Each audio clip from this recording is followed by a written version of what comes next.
娘子，哎呀，你干什么？你对多宝都做了什么？你这个杀人犯！你这个杀人犯！你是不是人？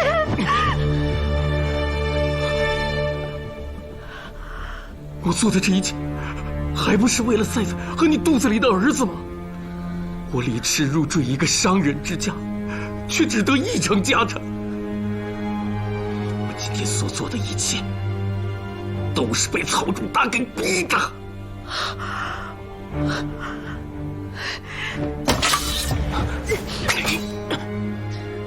你疯了！我恨当时没能自刎而死，我也实在是不敢死。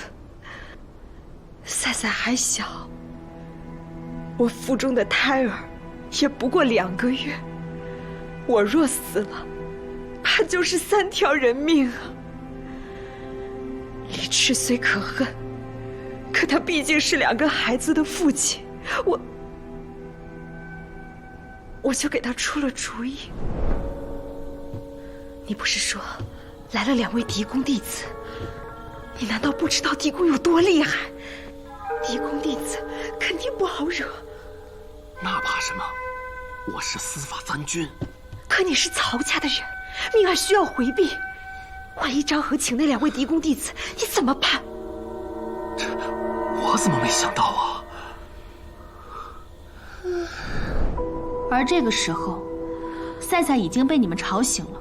他不知道发生了什么，但却清晰地听到了嫡公和嫡公弟子。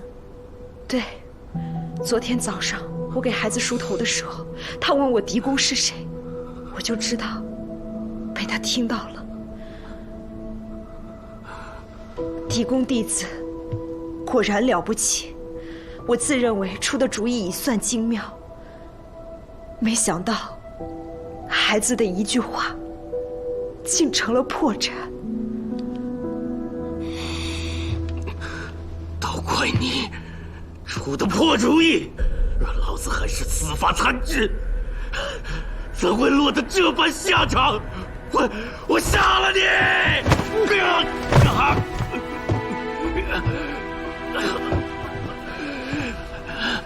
你个畜生！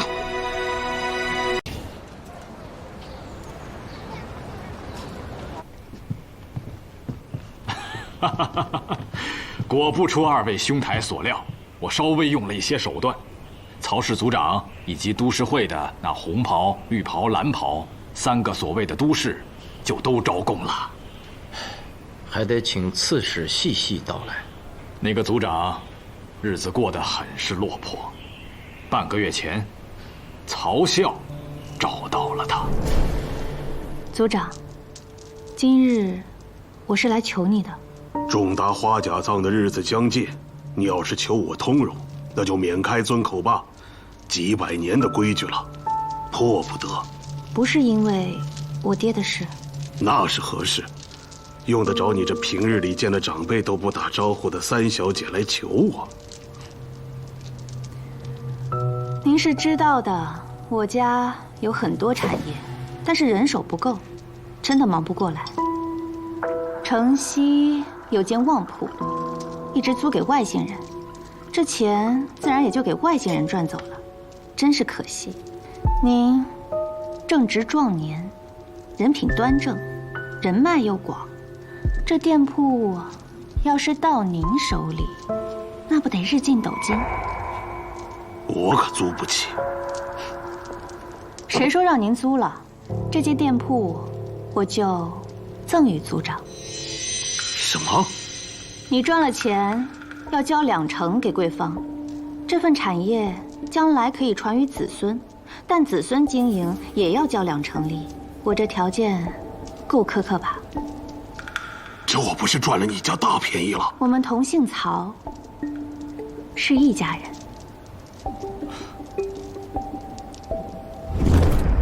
我在贵方上借的钱还没有到期呀，阿孝啊，不会提前让我还吧？你借过钱吗？没有吧？是这样的，前2天贵方失了火，把账本烧了，没了账本，过去的账我也就记不清了。掌柜的提醒我说，您借的钱快到期了，可我怎么也记不起来有这回事儿，这不就找您求证来了。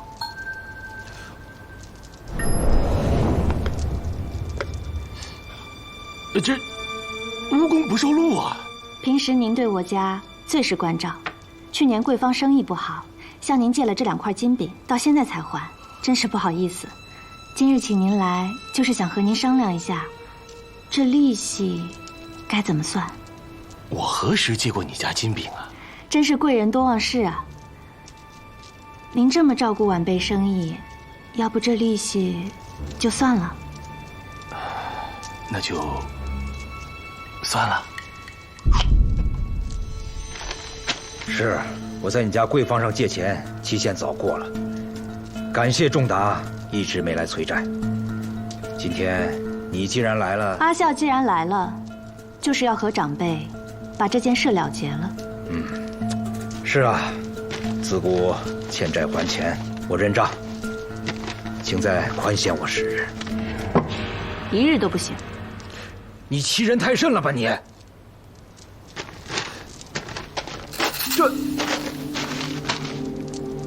这不就了结了？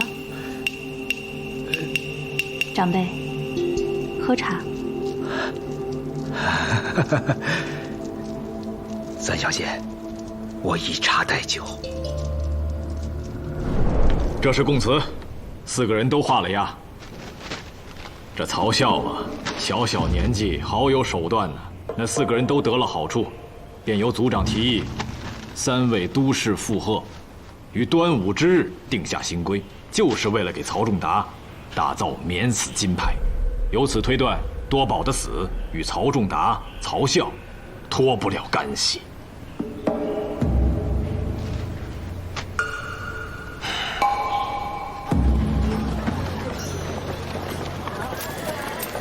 在想什么？我只是在想，曹孝所为是否受益于曹仲达？若你我并非捕贼官，你心中所愿是什么？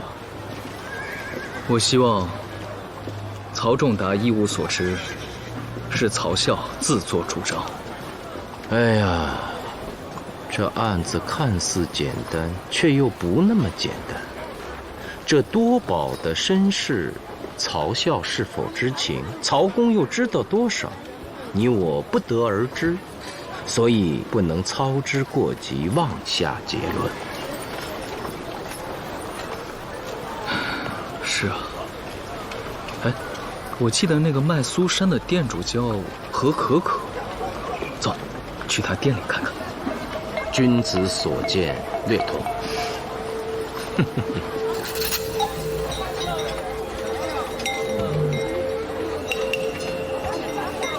来，2位请用。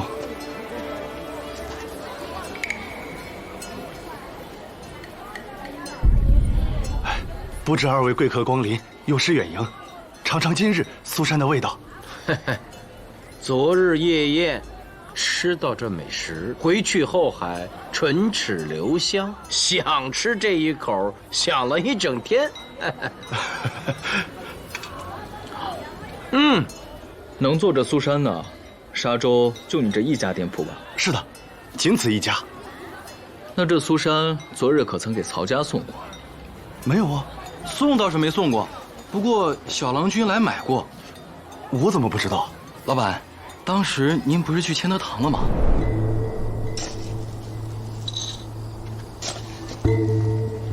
您好，来2个苏珊，再走。小郎君来了，我家老板说了，不收小郎君的钱。那可不行，不收钱我就不买了。这，我也为难。你不必为难，就多撒几粒葡萄干给我吧。这样你家老板问起来，你就说虽然收了钱，但也关照了我。没问题。买了2份苏珊，你没记错吧？错不了，是2份。2位，我多一句嘴啊。今日我去给曹公拜寿，却见曹府被封了，怎么回事啊？既知是多嘴，就别问了。何老板，好好做生意，这苏山真是好吃，也许1000年后它会成为我华夏大地上人人都爱吃的美食。哎，再去给我做6份，我带走。好嘞。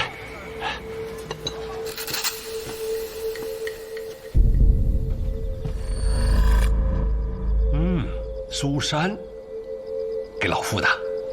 啊，今日天气炎热，给您消消暑。哎呦，我这阶下囚还有如此待遇。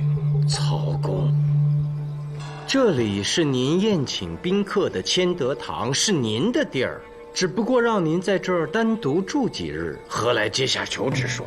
哼哼，一个本就该归西的花甲老人，又何须用这种话安慰？哎，您请。哎呦，苏山是好东西啊，容易化，那老夫就得抓紧吃。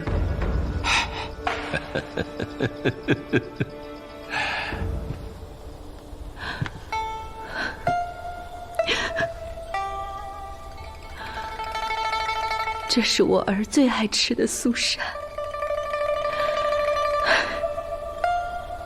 这一碗能给他送过去吗？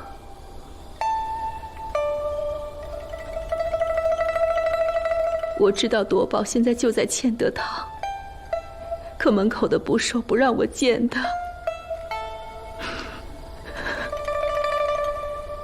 念你是个母亲，我带你去。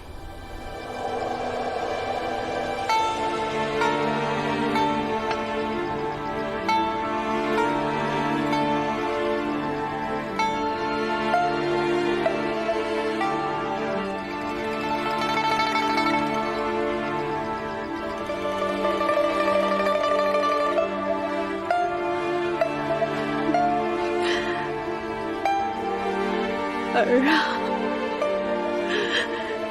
都怪娘鬼迷心窍，贪图富贵，把你养在曹家，才成了那些人的眼中钉。你觉得曹家谁最恨多宝？曹荣夫妇，那对凶手。若是再有呢？曹啸。他对你很是尊重，甚至不肯多说一句你的坏话。你怎么说是他？也怪我贪心，见那曹家窟庄严宏伟，想让丁茂也成为供养人。曹仲达当时就答应了，可自从那件事情之后，曹啸好像就对我跟从前不一样了。我总觉得他一直都在盯着我。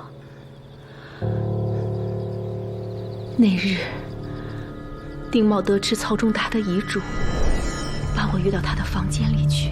夺宝5成，你1成，曹家的万千家产，马上就有6成是咱们的了。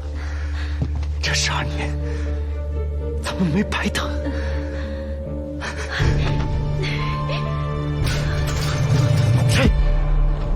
虽然我没有看清偷听人是谁，但我想，一定是曹啸。那丫头鬼得很，表面上尊重我，又跟多宝亲近，实际上，处处都在提防着我们娘俩。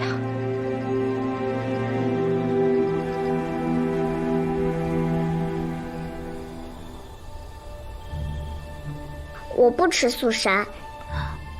不喜欢？去年吃过一次，后来闹了肚子，娘就不再让我吃了。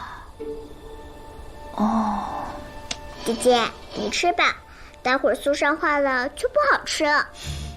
赛赛真懂事。其实素山是我阿舅最喜欢吃的，他还把素山的制作方法记载到了他的红皮书里。那你阿舅在家里和谁最好啊？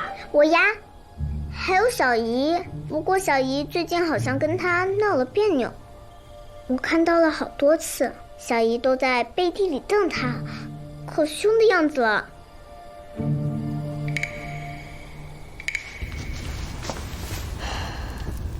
哎呦，这都快化了，你这小郎君也太坏了吧！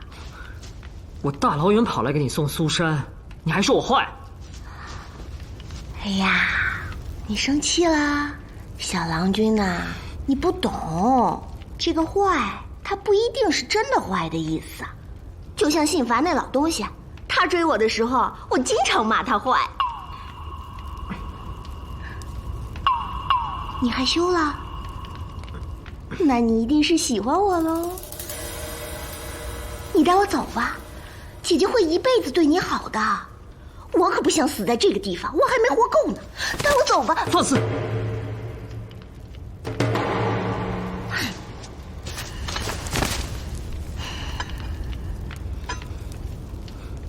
我来问你，在这个家中，谁对多宝最好，谁对多宝最不好？最好的是他娘，最不好的是我爹。你说曹公曹仲达对多宝不好？当然了，比对我们三姐妹差远了。特别是他不想做生意，老说自己要成为什么牙人，气得我爹差点没打死他。站住！我不。哎，别打了，爹！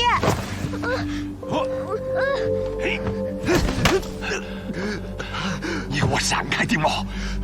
曹公，求你息怒，你下这么重的手，会把小郎君打死的。在管教我儿子，你闪开，闪开！求你了。当时我觉得，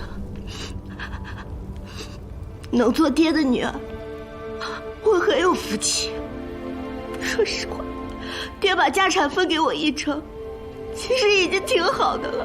我如果不贪心的话，这些够我吃喝一辈子。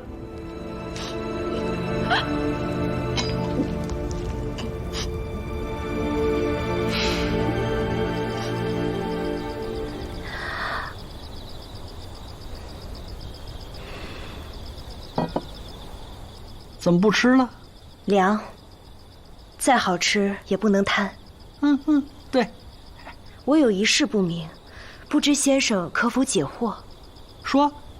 既已抓到凶手，又为何要我全家人都住到千德堂来？我女赛赛年幼，却被强行和母亲分开，这是谁出的主意啊？我夫李治只是一时糊涂，便为真的行凶。州府又是按大唐哪条律法将他下狱的？还有，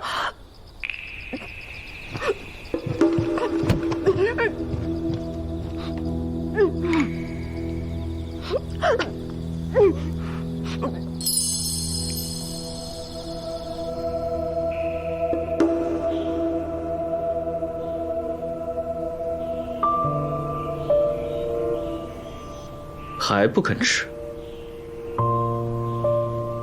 我喜欢吃多加葡萄干的，而这种普通的苏珊，吃起来有何味道？多加葡萄干，昨晚多宝就是带了2份这样的苏珊回家，其中1份是给我的，阿弟最懂我的口味。那份苏珊，我吃得格外香甜。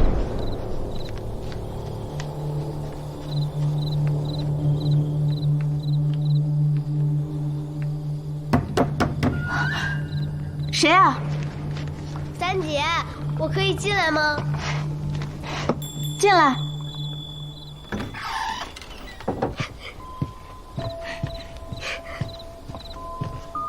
三姐，给三姐送苏珊来了。谁稀罕啊？拿走。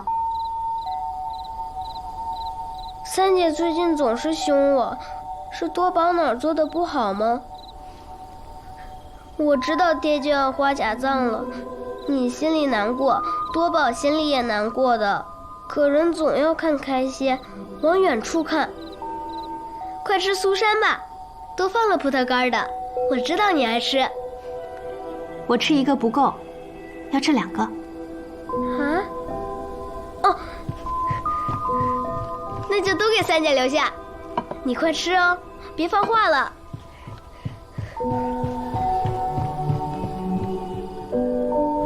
多宝是个好孩子，可他……你在长安当过大官，探过无数诡案，多宝的身世，你应该已经查明了吧？此系家丑，我就不重复了。我买通了族长及家族都市会成员，准备好了毒药，就是想在端午之日毒杀多宝，换我爹不死。所以，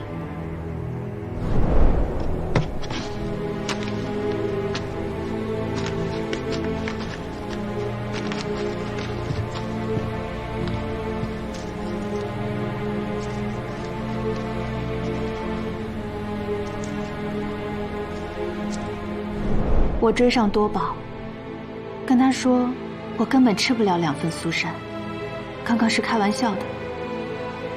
故而，你们查到樊松林掐死多宝后，我立刻抢回多宝尸体入殓，赶紧下葬，就是不想让你们继续查下去。这一切都是我自作主张，有悖曹家家教，我已经无脸见我爹，处我极刑吧。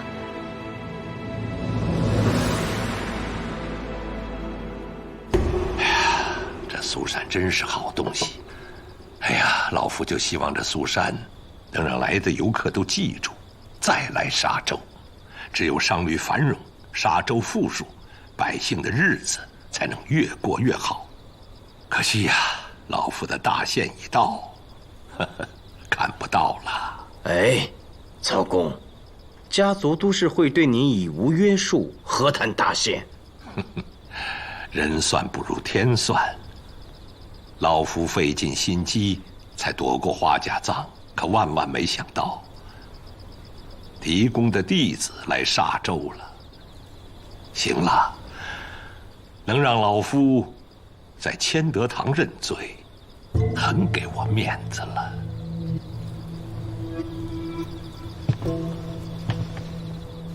认罪？是。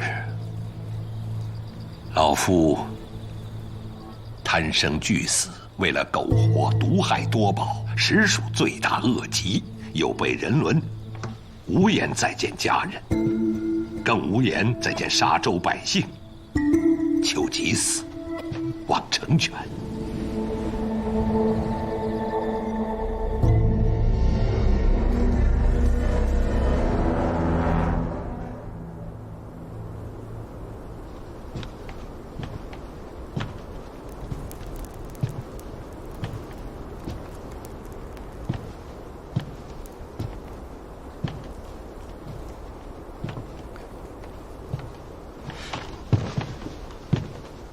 曹公与曹孝同时认罪，而在曹孝的房间搜出红锦乌头。可曹公没有毒药啊！谁说他没有？多宝所中之毒是乌头的一种，俗称红脖子。你惊讶吗？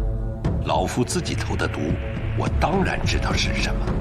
曹公，我们已经在曹孝的房里搜出此剧毒，搜出了剧毒就是他投的。我告诉你，孝孝是个善良的孩子，他跟多宝的关系最好，他不可能去投毒。孝孝仁爱、孝顺、聪明过人、尤善经商。她虽然是个女孩子，却是我曹家后代中的佼佼者，更是大唐的未来与希望。我还知道你的恩师狄公断案如神，可是他更爱子民。你要是怀疑孝孝，那就是对你恩师的不敬。你等着。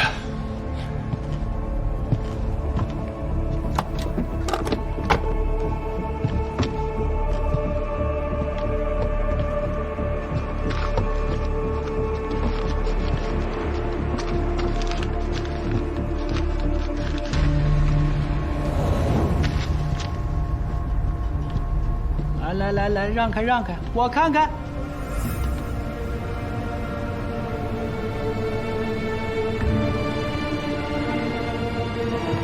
真的是红脖子，二人都说是凶手，莫不是合谋？不会。你讲，若是二人合谋，定会提前商量，下毒之后当立刻销毁证据，不会让我们找到这2包毒药。若不是合谋，那到底谁是凶手啊？我看不如这样吧，觉得是曹公的站这边，认为是曹孝的站那边。这主意不错。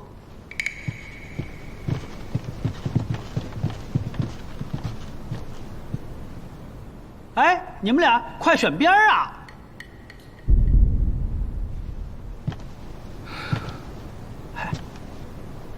我并未想好。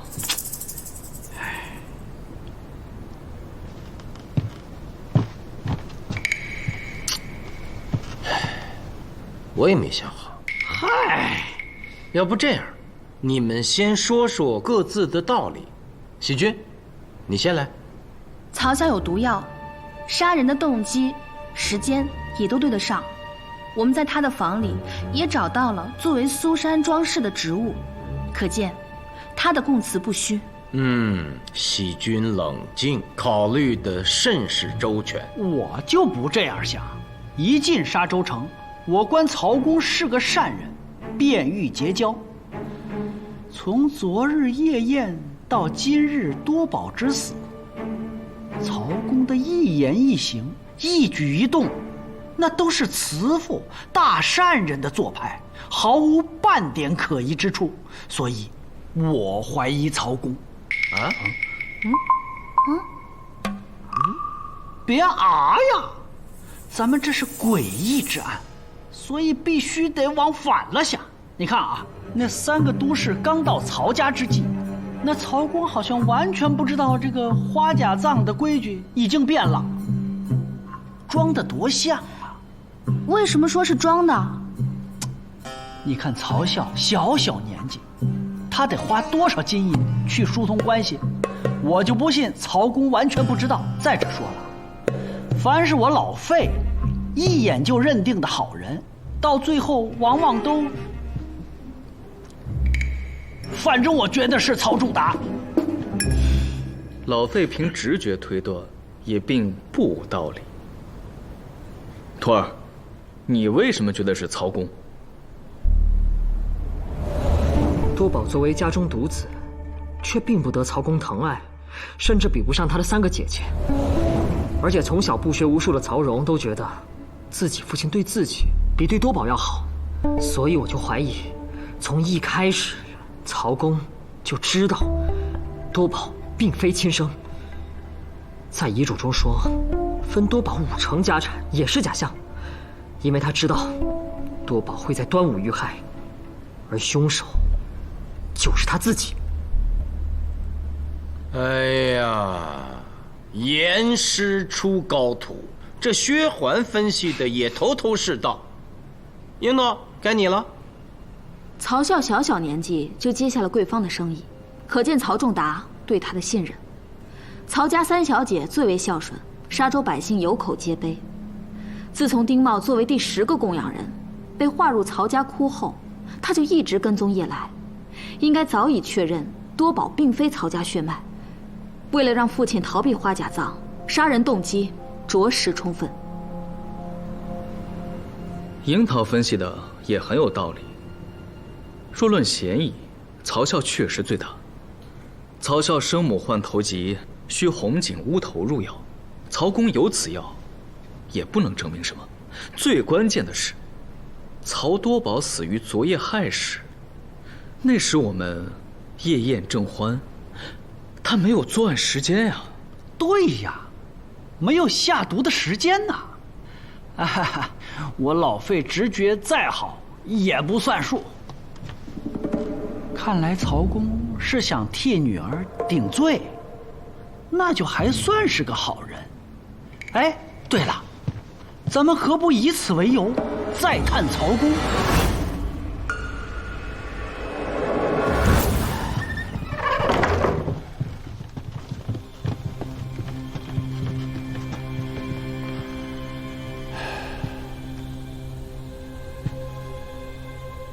张皇怎么没来呀？老夫求速死就那么难吗？把红脖子还给我，让我自行了断。曹公，我敬佩你的为人，但人命关天，不得有半点马虎。昨日夜宴通宵达旦，而曹多宝死于害时，你根本没有时间下毒。老夫中间没有离席。您确实离过席，但时间甚短，只够去一趟茅厕的。这点功夫，您不足以回到府上下了毒，又返回来陪我们喝酒。为了证明，我刚才试过了。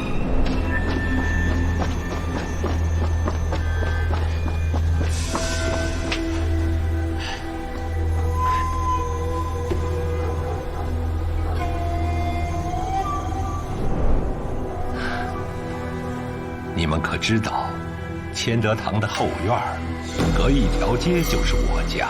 当然知道，不过走起来得绕路，所以没有那么快。是吗？那尔等得快跑，老夫在自家庭院等你们。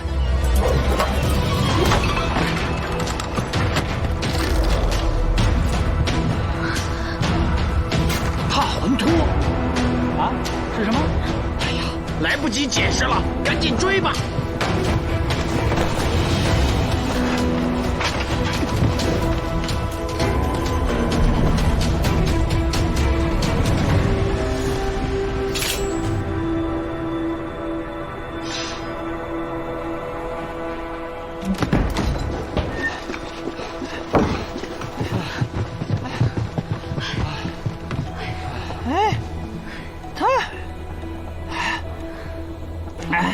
刚才说他什么？踏魂托。我们当时审樊松龄的时候，他说过，他最擅长跳魂托舞，以前我都不知道。哎呀，没想到啊，没想到，曹公，您已经花甲之年，这身手还这么敏捷。老夫年轻的时候和多宝一样，不喜欢做生意，更无心继承家业。父亲追着打我，我索性逃出家门，游历四方。那几年，我曾长江戏水，终南寻仙，快活极了。直至有一年在东都，见到了一个魂托班子，他们人人善跳魂托舞，更有一老汉，他头顶着白尺高杆，杆上系着5根长弦，刻在舞女童持戟操歌于弦上，舞破阵乐。还有一个奇女子，顺着10张叠床叠榻而上，一尺半空，手足齐举，筋斗盘旋，如履平地。您说的不会是当年名震四方的司徒大班吧？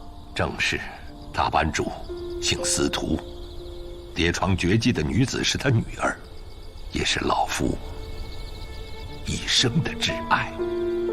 就这样，我跟着他们从东都到长安，又从长安到范阳，整整3年呢。后来因为思乡，再赶上老父亲花甲之年，才回了沙州。这3年，踏魂托的绝技虽然我只学了些皮毛，但是从谦德堂到自家的院子往返，老夫还是能做到的。当晚老夫离席，说是如厕，其实就是从后窗借着竹竿飞升回到了自家的院落。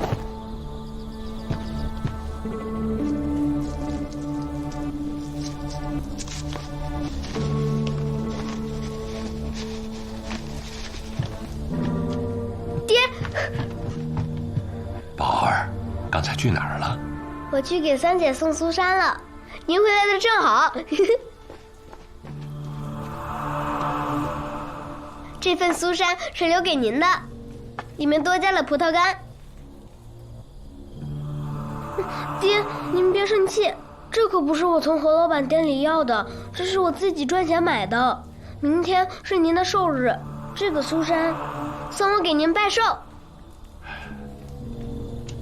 啊，宝儿啊，爹在谦德堂吃过了，上了年纪，怕寒不敢多吃，这个留着自己吃，啊。是爹。谢谢爹。我知道多宝无辜，可丁卯和叶来的那些龌龊之事，还想谋取我的家产，我能坐视不管吗？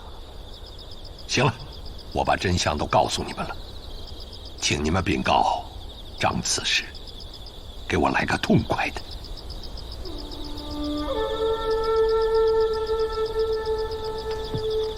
我家笑笑虽然买通了都市会，更改了花甲葬的规矩，可他没投毒，他没罪，对吧？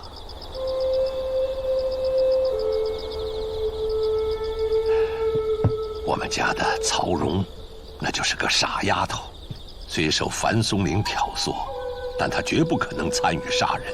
况且老夫下毒在先，多宝也并不是被他们掐死的，尽管他们有过错，那也是老夫教导无方，不是？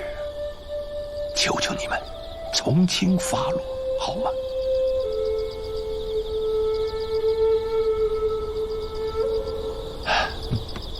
费神医，老夫还得求求你。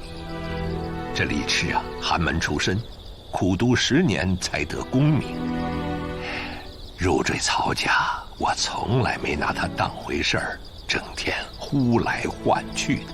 临了，给他们全家1成家产，确实是曹某欠妥，借着酒劲儿想谋害老夫，这都能理解。更重要的，没酿成大患，不是？看在老夫的面子上，帮忙去求求刺史，就别追究李赤的罪责了。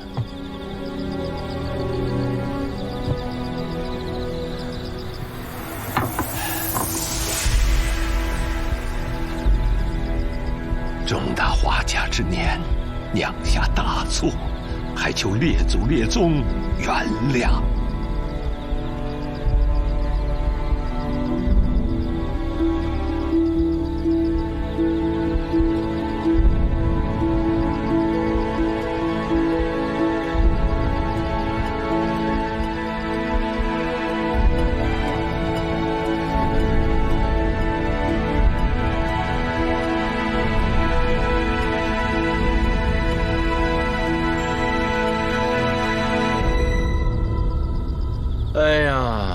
凭着踏魂托的功底，这曹公花甲之年居然还能撑杆飞跃，这绝技我今天真是开了眼了。回头我也得学学，能保命不是？这个绝技给我们添了大麻烦。曹公本来没有作案时间，现在好了，他这是铁了心要把罪揽在自己身上。唉，此案难了。哎，你是不信曹仲达下毒？人性固然是复杂，但我更倾向于是曹孝作案。若非曹仲达，那他怎么知道史多宝中毒的是那苏珊，而不是水呀、茶呀之类的别的东西？我原本吧，也不怀疑曹公，可是他准确无误地说出了苏珊。仅凭这一点，也不能证明下毒的就是曹公啊！我看啊，他是想替曹孝顶罪的可能性更大。明知如此，可你我也束手无策呀。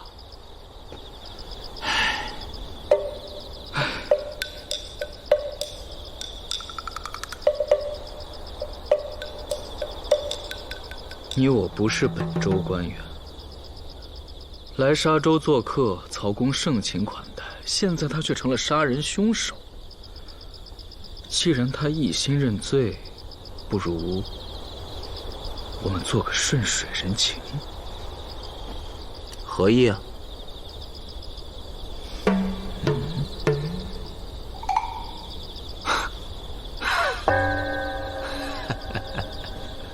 哎呀，我已认罪，还有什么好审的？太晚了，我要睡了，你们出去。下毒者已招供，你就不用替他顶罪了。走吧，这里并非牢房，谁也不能关押无罪之人啊。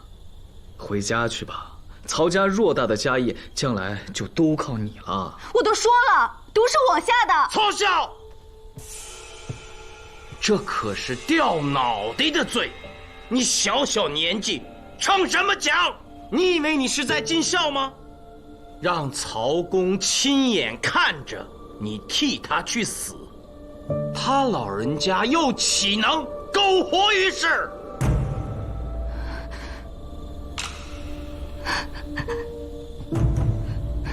爹，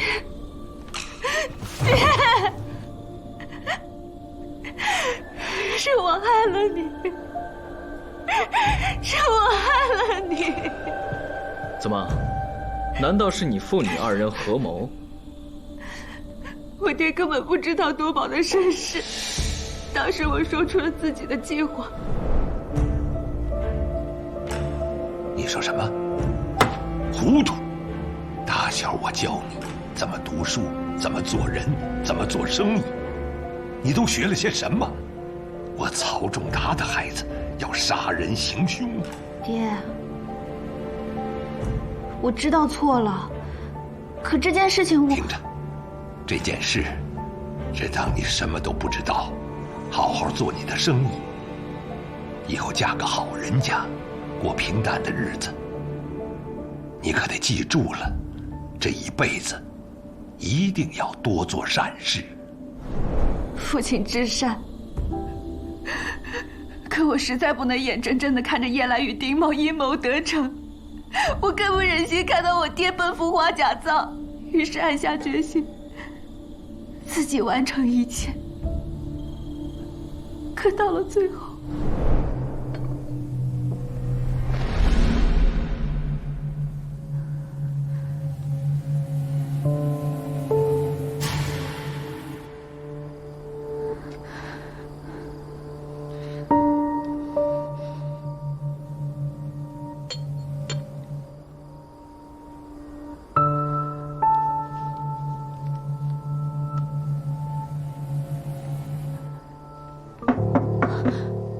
谁啊？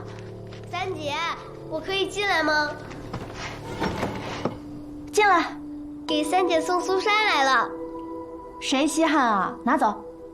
三姐最近总是凶我，是多宝哪儿做的不好吗？我知道爹就要花甲藏了，你心里难过，多宝心里也难过的。可人总要看开些，往远处看。快吃苏珊吧，都放了葡萄干的，我知道你爱吃。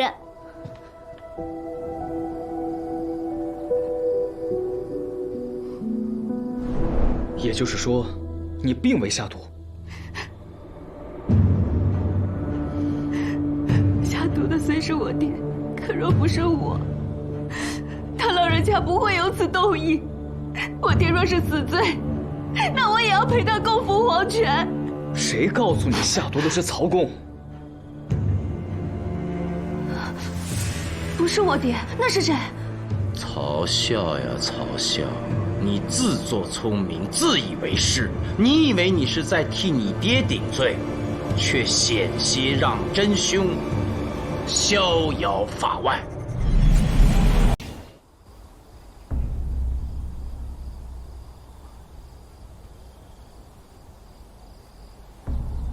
二位来得正好，把后窗都定好了。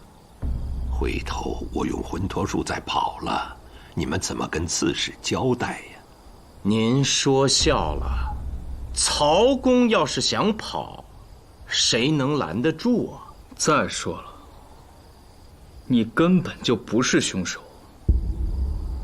曹仲达，曹孝已招供。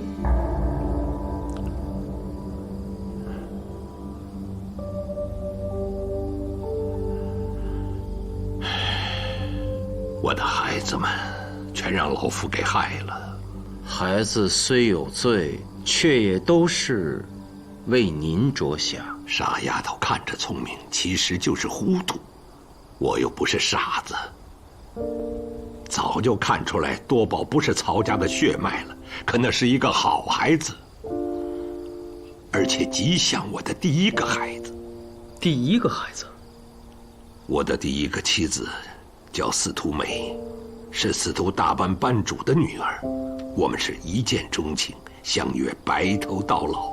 第2年，她便为我生了一个儿子。可惜呀，那年范阳大疫，娘儿俩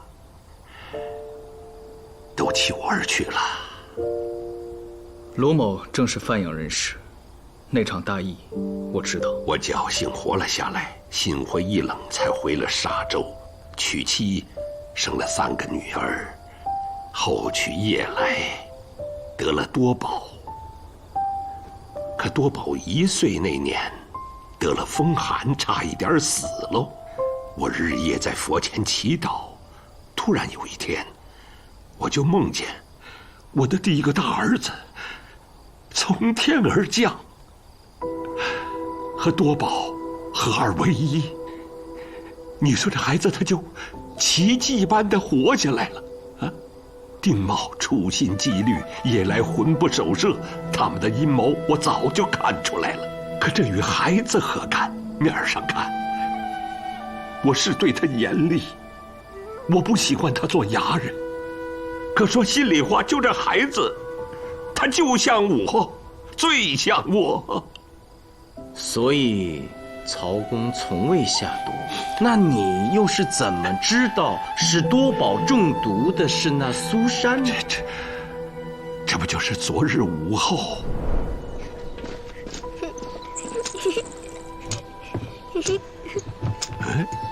爹别打我！谁说要打你了？爹今晚回来吃饭吗？沙州来了贵客，刺史设宴，爹得去作陪。那爹少喝点酒，早点回来呗。有事儿啊？今天又赚到钱了，请爹吃苏珊，给爹拜寿。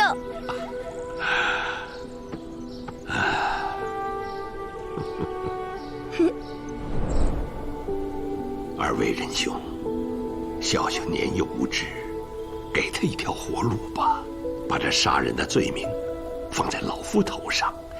老夫以往活60春秋早就够了，不想活了。可这孩子还小，老夫求你们了，快请起。曹公啊，曹孝虽做了周密的计划，但在行凶的那一刻，善念战胜了恶念。毒害多宝的另有其人，不是笑笑？不是。那是谁？谁毒害了多宝这孩子？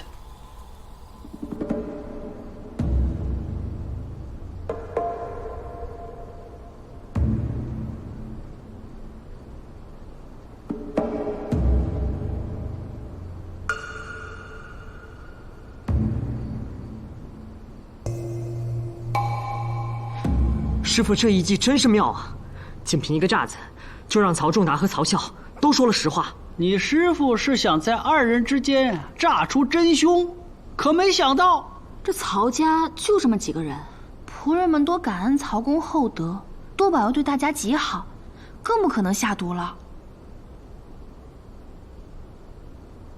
完了，把2位嫡公弟子难住了。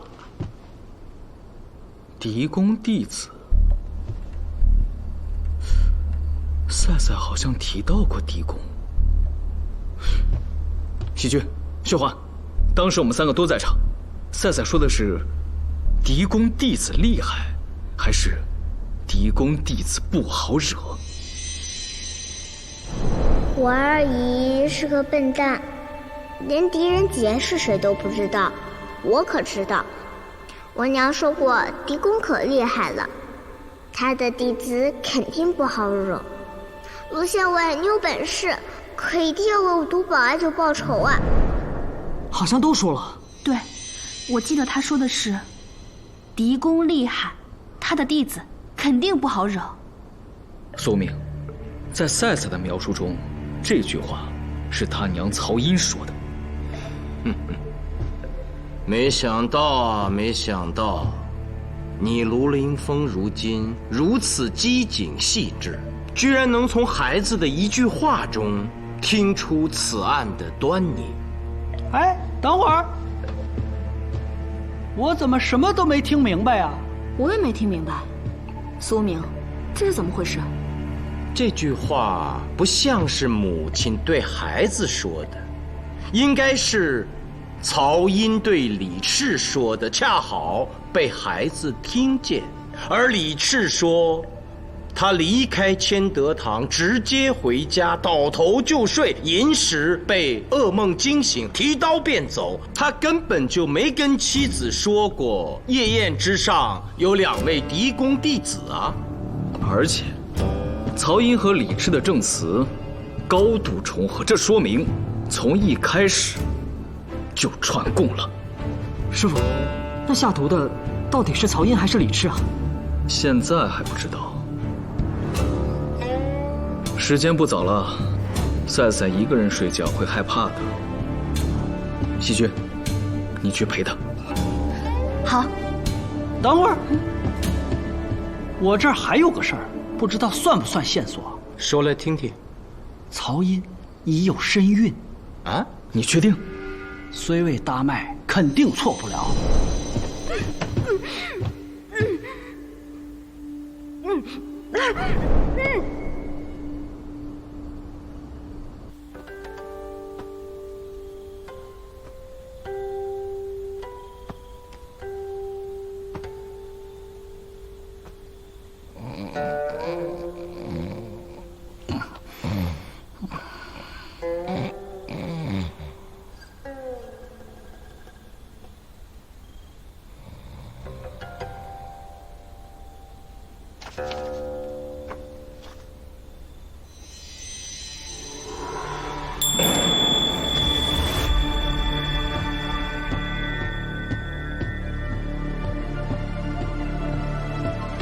罗灵峰，你看这一页。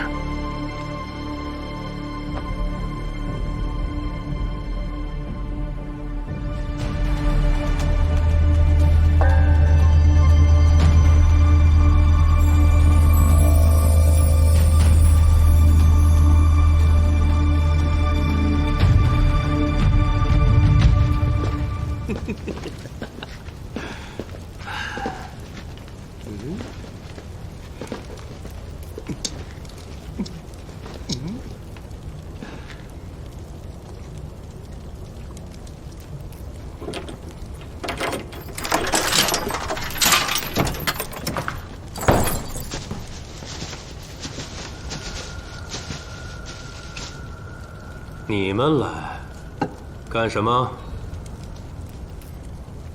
你这日子过得不错呀，一早就有酒有肉。哼，那是。我做过多年的司法参军，这沙州狱中的兄弟们还是会关照我。我已写好悔恨书，转成了刺史。本参军无罪。这牢里的饭也吃不了几日了。假意刺杀曹公，进而躲到狱里来，你真以为躲得掉吗？法网恢恢，疏而不漏，你打错算盘了。曹寅不是告诉过你吗？嫡公弟子不好惹，还不认罪，等着用刑吗？你这娃娃吓唬谁呢？你们不是沙州官员，别在这管闲事了。何止不是沙州官员，本姑娘从小行走江湖，嫉恶如仇，关下的规矩，我从来不认。卢县尉、薛环，请2位回避一下。你干什么？来人！李治，你难道没有发现吗？这沙州狱里，你所谓的兄弟们早就被刺史调走了。樱桃姐，别累着你，要不我来？去，你樱桃姐好久没打人了，手痒得很。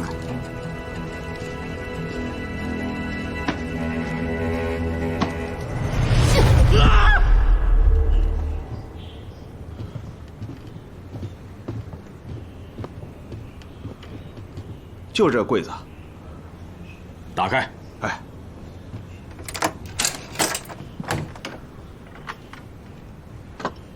哎，那个装毒药的小瓶儿怎么没了呢？还真是没了。这个柜子除了你以外，还有谁有钥匙？这柜子就2把钥匙，另一把在李参军手上。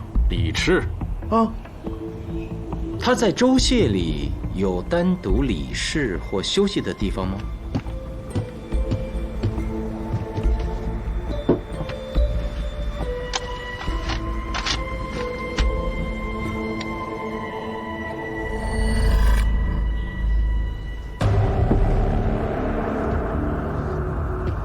刺史，就是这个瓶子。他真能干出这种事来？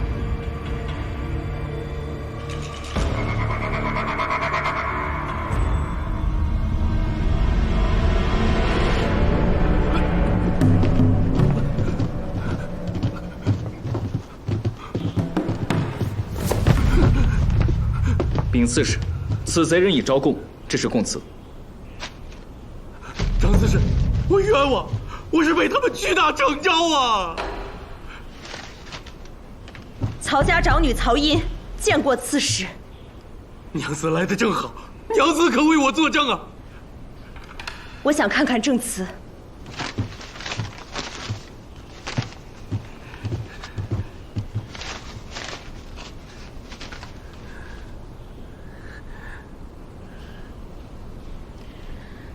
李赤所供，字字皆实，请刺史严惩。啊，娘子！小女曹音包庇李赤，做了伪证，对不起父亲的教诲，对不起赛赛和我腹中的孩子，更对不起阿弟多宝，请刺史治罪。大胆李赤，你身为大唐官员，为了家产谋杀内弟，你这个败类，等着掉脑袋吧！娘子，娘子救我！娘子救我呀！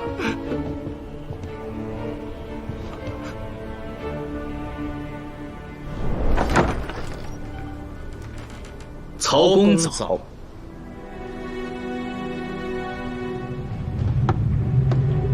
苏先生果然是个高人，在老夫的遗嘱中都能看出端倪。李赤是司法参军，想让他招供，没那么容易，需要一些非常手段，可能还需曹公亲自出马。曹音那孩子从小就太要强了，老夫啊，真不忍心再看他伤心。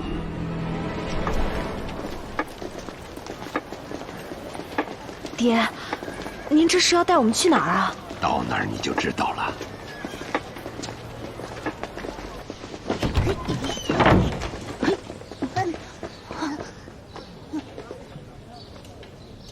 去叫娘！哎，别跑，别跑！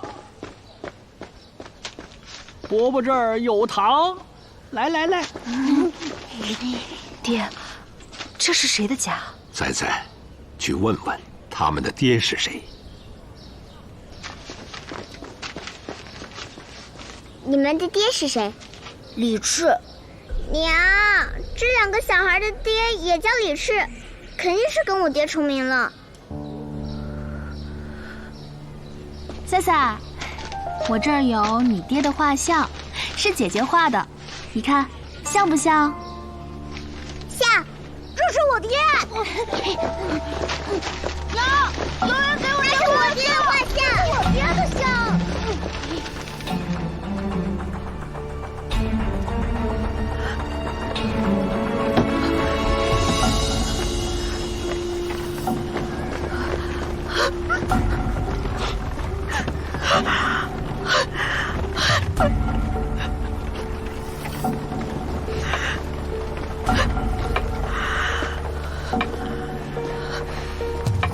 现在你明白爹为什么在遗嘱上只给你留了1成家产。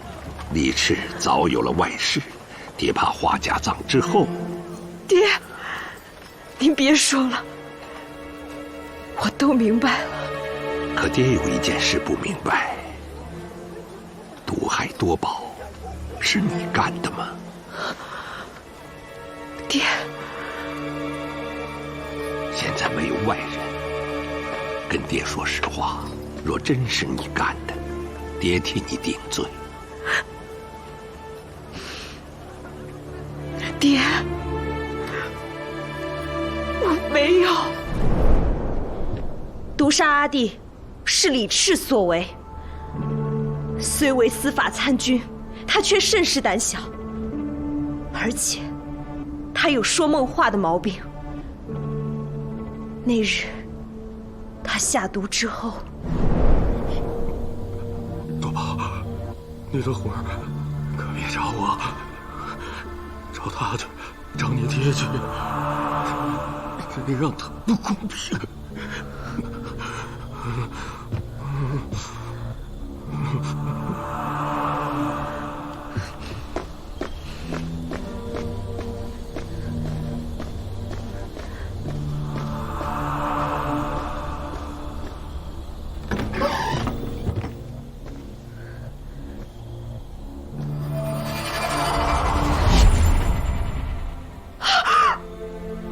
娘子，娘子，哎呀，你干什么？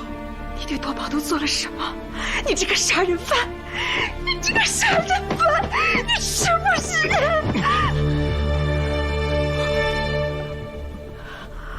我做的这一切，还不是为了赛赛和你肚子里的儿子吗？我李炽入赘一个商人之家，却只得1成家产。我今天所做的一切，都是被曹仲达给逼的。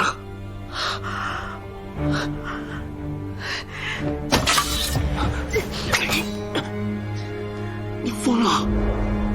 我恨当时没能自刎而死，我也实在是不敢死。赛赛还小，我腹中的胎儿也不过2个月，我若死了，怕就是3条人命啊！李炽虽可恨，可他毕竟是2个孩子的父亲，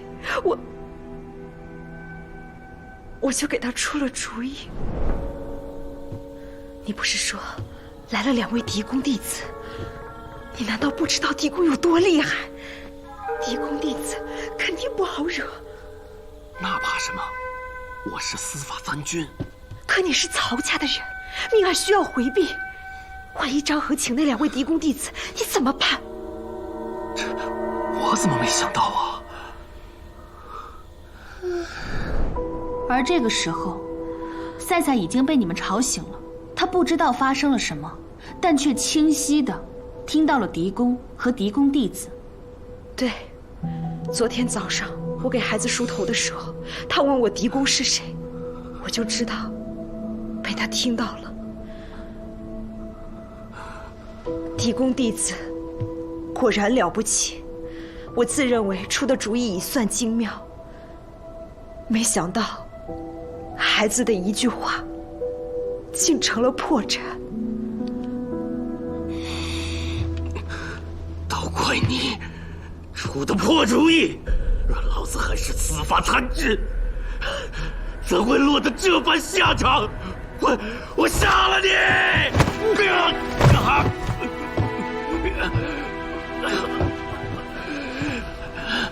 你个畜生！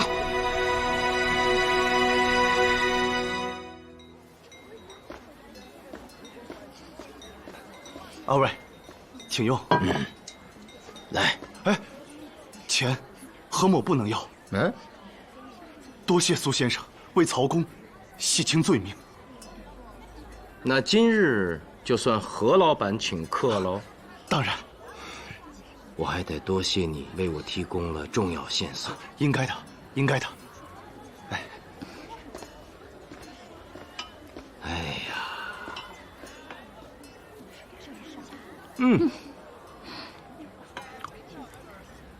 他提供了什么线索啊？李炽离席后，又让何老板给他做了一个苏珊，说是要带回家给女儿吃。可赛赛根本不吃苏珊。姐姐，我不吃苏珊。不喜欢？去年吃过一次，后来闹了肚子，娘就不再让我吃了。漏洞就在这里。这个李治真是可恶，竟借着曹公的旗号骗多宝吃下那带毒的苏珊。姐夫。啊。你怎么？丈人在乾德堂请客，何可可给做的苏珊，丈人惦记阿弟，专门让我送一个给你。啊？你这儿怎么也有一个？来来来，吃你爹给的这个。那姐夫，这是我留给我爹的，我在等他回来。啊，今天来的几位客人跟你爹相聚甚欢，酒可是没少喝。估计是回不来了，要不这样，我把你的一片孝心给送过去。那好吧。哎，姐夫，这个苏珊的颜色有点不太对啊。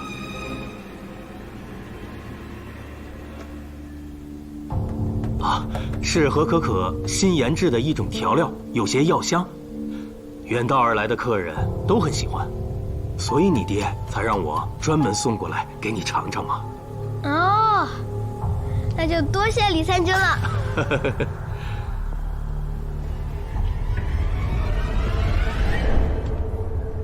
对了，昨夜你在多宝的那卷书里发现了什么？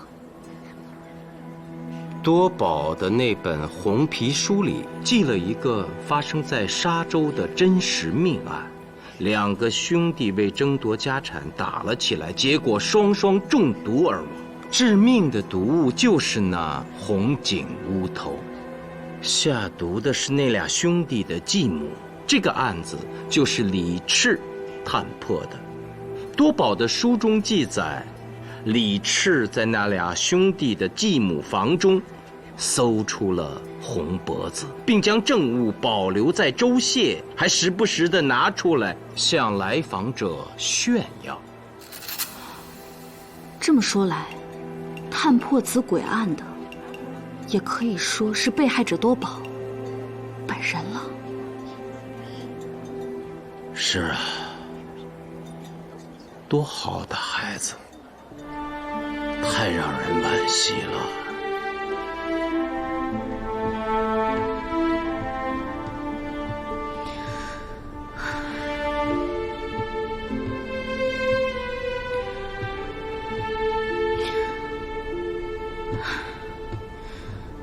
我思来想去，曹寅给李赤出的主意其实真的很高明，在死者被发现前，先将自己暴露，以一个小罪名隐藏于捕贼官的视线之外。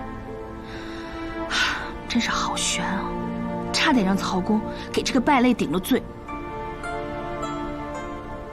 多宝真是个好孩子，我大唐的孩子，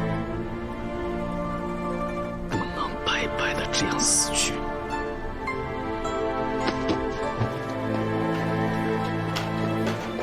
卢县尉，给你带了苏珊。多谢，回来再吃。苏敏，随我去见张刺史。好。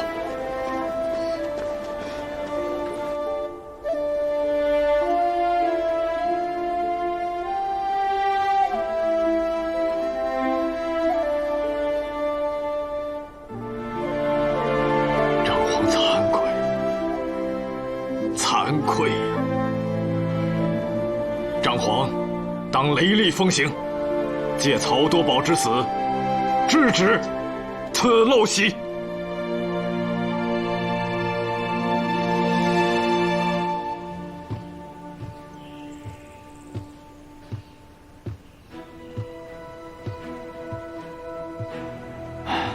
曹公，小郎君这番肺腑之言，可否请曹公念给大家听听？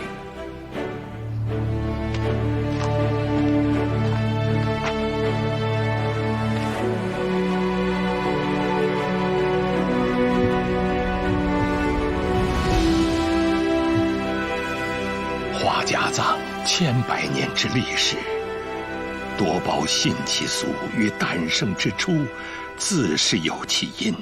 花甲者心念后生而留家族希望于子女，自负坟茔，值得尊敬。而如今大唐盛世，我民丰衣足食，此习俗之不能被废除，该因家族迂腐而公谢坐视此事也。我曹多宝在此发誓，代父归西，即刻告示，自弃家产，与吴家族决裂。纵使被责背逆于祖宗，亦当如此耳。无意用此一生相抗，直至花甲藏这个杀人之旧习被彻底废除。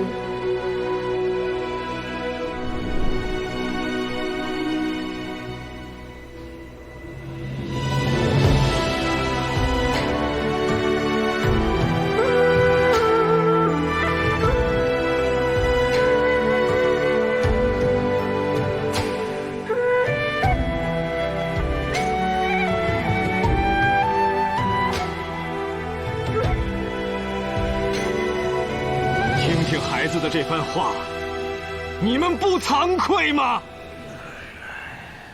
身为刺史，若不能废除此陋习，张皇愧对沙州百姓。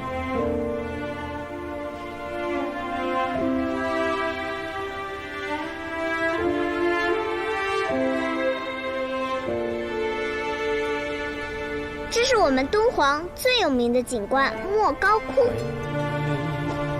300年前，有一僧人月尊行至于此，见对面香薇山上金光万道，犹如千佛静坐，于是便在这鸣沙山上开凿了第一个洞窟。洞窟里面有雕塑、壁画，皆精美绝伦。哎，你小小年纪怎么懂得这么多啊？我都是跟我阿舅这点家乡志上学的。我阿舅有2大愿望，第一个是废除花甲藏，已经实现了；第二个是要把敦煌之美介绍给全天下的旅人，我要替他实现。师傅，苏先生，快醒醒！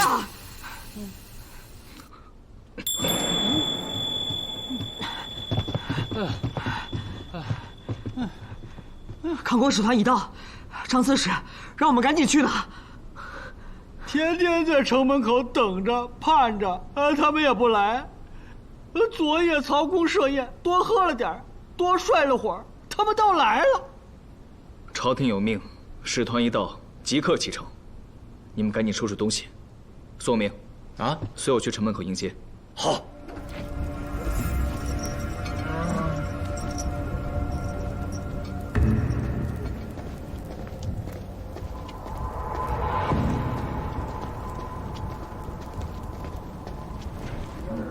见过刺史。康国使团呢？已经走了。啊？咋走了？不是说要去长安吗？使团由康国4王子带队，半路接到急报，说国王病危，命王子速速赶回康国。这不，就派了几个人到沙州，把这进贡的18箱金桃留下，也是掉头就走。接下来就要有劳卢县尉了。这是康国国书，还请卢县尉收好。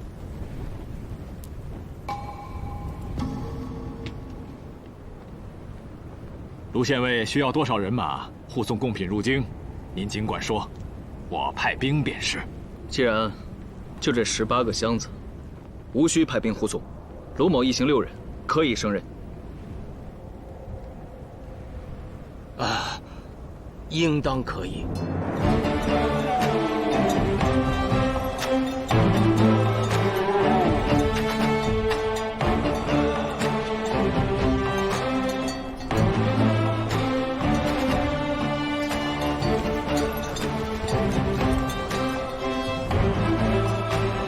昨天喝多了，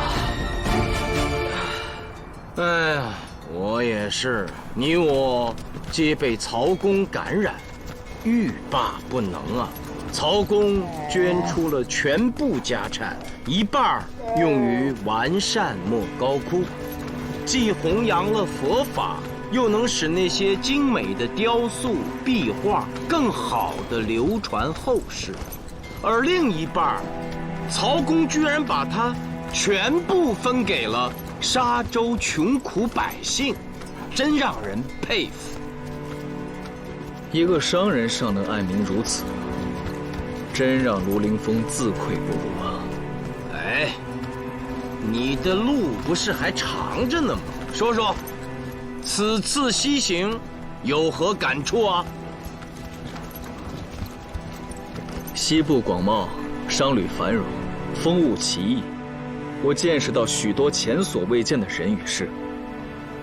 下南州时，我只意识到，除了长安、洛阳的繁华之外，还有很多凋敝之处，百姓生活的无比艰苦。而此番西行，我则看清，造成民生疾苦的重要原因，正是来自宫廷无休止的争斗和流血。看似发生在宫城里的一切，却实则影响着千里之外的大唐百姓。哎呀，也许你很快就要见证一场你死我活的厮杀。你出身范阳卢氏，是最尊贵的武姓戚家，却又文武双全，少年得志。你曾是这王朝运气最好之人，而如今却成了整个王朝最艰难的人。此次回长安，在天子和公主之间，你要被迫选择站在谁的身旁？我怎么这么倒霉啊？是啊，你也是整个王朝最倒霉之人。我倒霉的是遇上了你啊！大漠苍苍，天高云阔，你为何要提醒我去想那些为难自己的事儿啊？我们就要回长安了，长安在诸君心中是什么样的存在啊？我生在长安，长在长安，长安就是我的家。我在长安遇到了小姐，又在长安遇见了师傅，长安改变了我的命运。我在长安辉煌过，也曾在长安落魄过。长安既属于我，又不属于我。苏明，你呢？长安花团锦簇，亦深幽难测。天子把我逐出长安，可没说不让我回去呀。这回我要好好吹吹长安的风，赏赏长安的月，喝喝长安的酒，吃吃长安的馍。哎，樱桃，你呢？陪苏无名在长安，吹风、赏月、喝酒、吃馍。哎，苏无名，回长安赶紧把喜事办了吧，这事儿不能再耽误了。卢凌风何在？在。长安在你心里是何等存在啊？长安是大唐的骄傲，也是所有唐人的骄傲。我曾为禁武卫中郎将，日夜巡访，保卫长安太平；也曾为大理寺少卿，探破诡案，还长安安宁。此番西行，我想过会埋骨他乡，只能梦回长安。而今天赐有诏，再回长安，我卢凌风必为大唐江山社稷奋力一搏。好一个奋力一搏！为兄与你一起共搏之。黄沙卷，金甲穿，烽火连城，横刀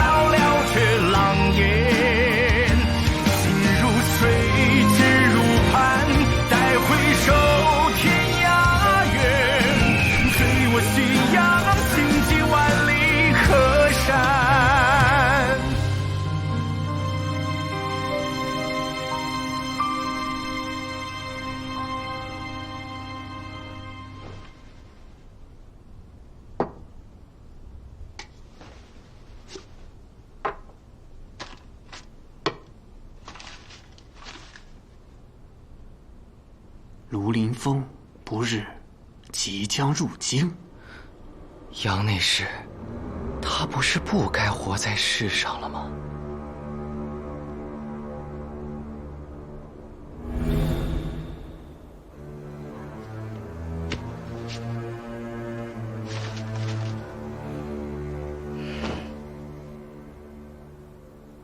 放心，我们兄弟二人是最好的列命郎君，从未失手。文书我看完了，若不取回庐陵峰的性命，便送上我二人的脑袋。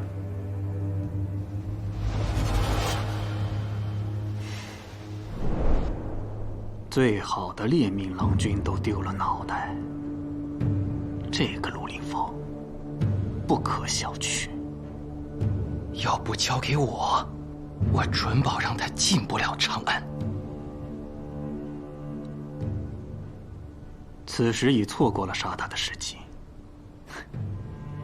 正好，也许他回到长安，会将眼前这滩死水搅活了。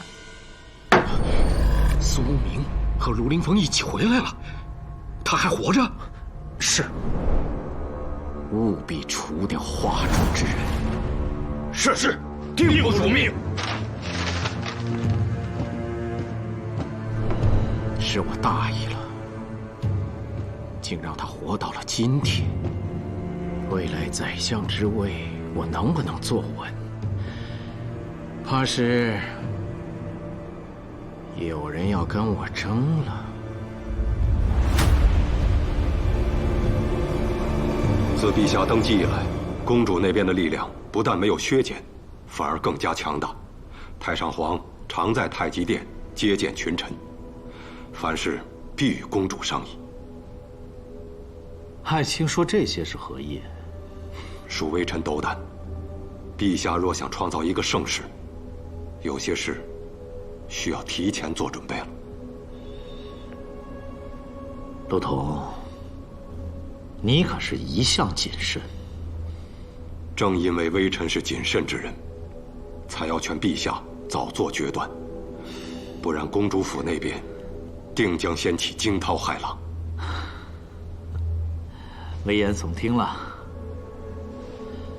这个月给北门四军，特别是左右万骑的礼物送了没有？陛下放心，准备好的礼物都已送光。继续送，把先前东宫里的好东西都拿出来，不要舍不得。是，陛下。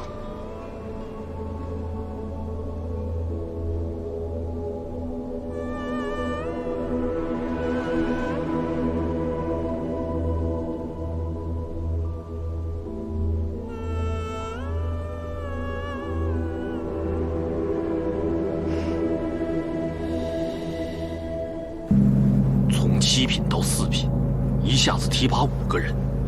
公主，您必须进行干预，不能让天子轻易成功啊！不用管。庐陵峰还有几日到长安呢？据手下来报，人已经到了奉天县，应该这几日就到了。只是不知天子以押送金桃的借口，把庐陵峰召回京师，缘由何在？管他呢！我想庐陵峰了，天子这不是成人之美吗？公主，在承佛寺，她叫的那声娘，很多人都听到了。那又如何？我从来没有刻意回避过和庐陵峰的关系。岑挚，你说现在的长安是谁的长安？当然是公主的。长安永远在您的脚下。这长安城恐怕又要下雨了。